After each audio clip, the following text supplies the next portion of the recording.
Hello everyone, tip number 5 for traders అండి. This Sharath అండి. Let's start work on trading. Don't do ego trade.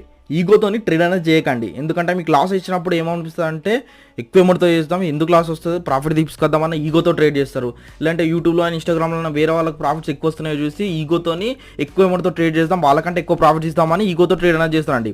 ఈగోతో trade చేసినప్పుడు గుర్తుపెట్టుకొని మనం ఏం చేస్తాం, ఫస్ట్ ఆఫ్ ఆల్ ఎక్కువ క్వాంటిటీతో చేస్తాము. ఎక్కువ క్వాంటిటీతో ట్రేడ్ చేసినప్పుడు యాజ్ యూజువల్గా తక్కువ పాయింట్ వచ్చిన వెంటనే ఎగ్జిట్ అయిపోతాం, అది ప్రాఫిట్లోనే ఉంటుంది. అట్లా ఒక 2-3 ట్రేడ్లు లక్ త్రూ ఏమవుతుందంటే ఈగోతో ట్రేడ్ చేసినప్పుడు పెద్ద అమౌంట్తో చేస్తాం కాబట్టి మంచి పెద్ద ప్రాఫిట్స్ అనేవి విజిబుల్ అవుతాయి. దాంతో ఏమవుతుంది, మనకు గ్రీడీనెస్ అనేది పెరుగుతుంది. దాంతో సేమ్ కంటిన్యూగా చేసినప్పుడు నెక్స్ట్ టైం ఏమవుతుంది, స్మాల్ ప్రాఫిట్ వస్తుంది. స్మాల్ ప్రాఫిట్లో వీళ్ళని తక్కువ ప్రాఫిట్లో ఎగ్జిట్ అనేది అయిపోతాము. దాని తర్వాత కొన్ని రోజులకి ఏమవుతుంది, బ్రేక్ ఇవ్వను, నో ప్రాఫిట్ నో లాస్లోకి వెళ్తుంది. మెల్లగా స్మాల్ లాసెస్ అనేవి విజిబుల్ అవుతాయి. అప్పుడు భయం అనేది స్టార్ట్ అవుతుంది.